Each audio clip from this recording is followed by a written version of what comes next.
The Selfish Path to Romance. Download Chapter 1 for free at drkenner.com. I'm sorry. I'm just getting fed up with this nonsense. I'm getting names all the time. You know, last week, twice, I forgot where I parked my car. Join the club, pal. You're getting older. Oh, well, of course I'm getting older. We're all getting older. But I'm not that old. Are you dealing with old age? There was an article in the Washington Post by Gene Weigarten, and it was below the Beltway, the very old college try. Now, in college, Gene had this wonderfully sexy English professor, and he describes her in Chaucer's words. She was a fair maiden, betrothed not, with flaxen hair and body hot.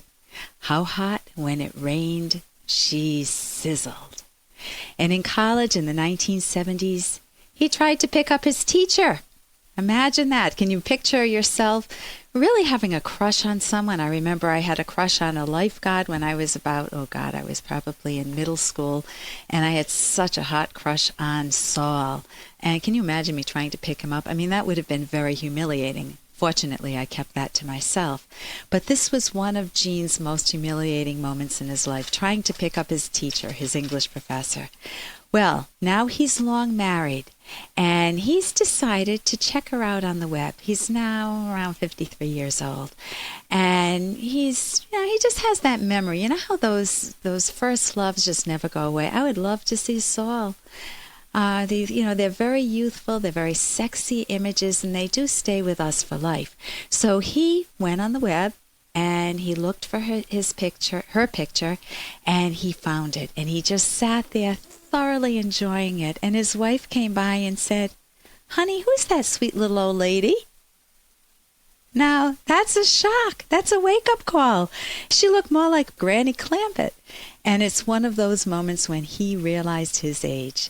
And he also realized it when he was on a plane. He had the middle seat open between him and the other person sitting. He was sitting on the aisle, and the other person was sitting at the window.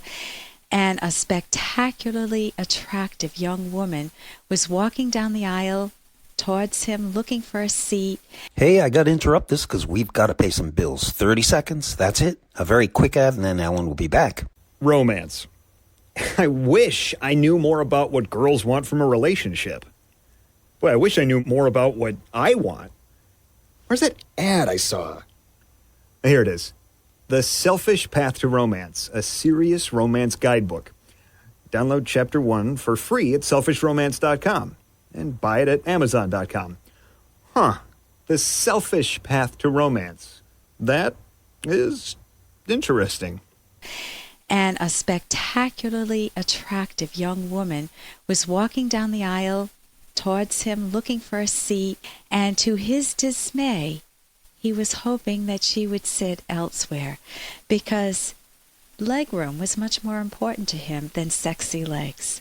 And he recalled the joke of the elderly man who found a magic frog by the side of the road, and the frog said, "If you kiss me, I will turn into a beautiful princess."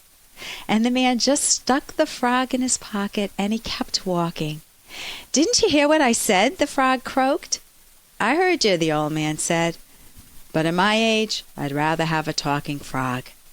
And that rings so true for many of us. But there are exceptions, and you may be one of them. I know my husband would always want the sexy woman sitting next to him, and I love that in him. So what happens, though, with sex and romance and intimacy that takes that charge, that zest, that pleasure out of it and makes it dull and boring? And really, the talking frog is preferable. The talking husband or the talking wife is preferable than the sexy husband or the sexy wife. I recently went to a conference on romance and intimacy, and one of the speakers said, I hate these books that come out and tell you can have passion later on in life or even in middle age, because it's all bogus, and they just build up people's expectations, and that isn't the way life works. And I just sat there and thought, well, this is fascinating. This is at a love, sex, and intimacy conference, and I know that that's not true. I know it's true for many people, but it doesn't have to be. So do you have to lose your sexiness with age? Does it have to go on your to-do list? Oh, my God, I got to please my husband. Let's get this darn thing over with. Let's make it fast. Many people go through life like that, and you don't want to have that happen to you. that means that you've given up the value of romance, of sensuality. And here's a little more from Dr. Kenner. Now here's a question I received from Katrina. Dear Dr. Kenner, I need help keeping my mouth shut. I voice my emotions to my boyfriend, and 90% of the time we end up arguing because I don't think before I speak. Well, that's pretty cool. You're aware of what you do, Katrina. I am very sensitive, and he is the opposite. I am affectionate and passionate, and he is the opposite. So think of what pictures come to your mind, or if you've dated a lot, think of the ones that where you're just so emotional and the other person's very quiet, very timid, very shy, or just very reserved. Or maybe maybe you swap places. Maybe you're the one that's very quiet and reserved, and you're with a partner who's all over you, laying on the kisses, passionate, and enough already. So Katrina continues, please help me with the first step to get on the right track to have a strong relationship with the love of my life, Katrina. So Katrina, I'm puzzled. How can this guy be the love of your life if you're with a guy who, in your own words, is not passionate, he's not affectionate, he's not sensitive, and he's emotionally closed off? He's just not there. So maybe getting on the right track for yourself is not going with the infatuation, but rethinking what character traits, let's say his name is Joe, what character traits in Joe do I love? Is he bright? Is he ambitious? Is he intelligent? Well, you can have some wonderful, wonderful character traits, but if you don't have the emotional vibrancy, it's very hard to have a really good relationship. I mean, you can have two very quiet, sedate people, but they lose out on a range of the richness of life. So you sound very alive. He does sound emotionally dull or dead. For example, if you go to a movie, you'd say, I love that. That was such a fabulous movie. Or I went to the museum. Oh, wasn't that trash? They just did this splashes on canvas. And, that's being alive. If he just said, it's okay, it's okay, it's very painful. You want to have that reciprocity. You want to have those emotions coming back at you.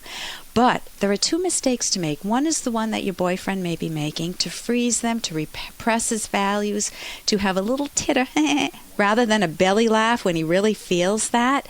And the other problem is... Hey, I got to interrupt this because we've got to pay some bills. 30 seconds, that's it. A very quick ad, and then Alan will be back. Romance. Ugh, I wish guys knew more about what we want from a relationship. Boy, I wish I knew more about what I want. Where's that ad I saw? Here it is. The Selfish Path to Romance.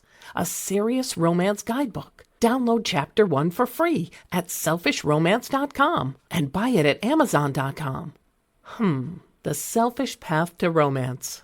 That is interesting. There are two mistakes to make. One is the one that your boyfriend may be making, to freeze them, to repress his values, to have a little titter rather than a belly laugh when he really feels that.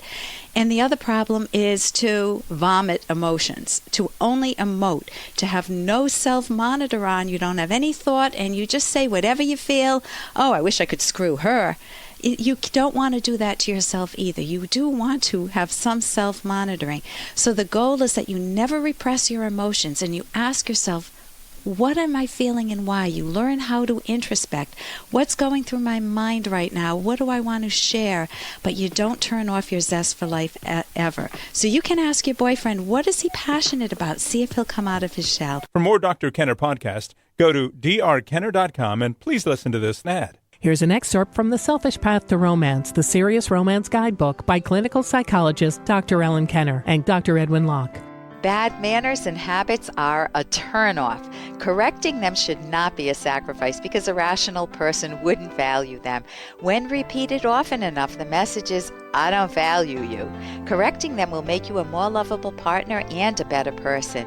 Such corrections are a sign of respect and of genuinely valuing one another. If some bad habit bothers you, such as clothes left scattered all over the floor or chewing with the mouth open, be sure to speak up in a benevolent way.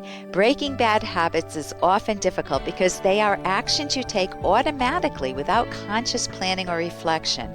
To break them, become more aware of them and learn to catch yourself before acting. You can download Chapter 1 for free by going to drkenner.com, and you can buy The Selfish Path to Romance at amazon.com.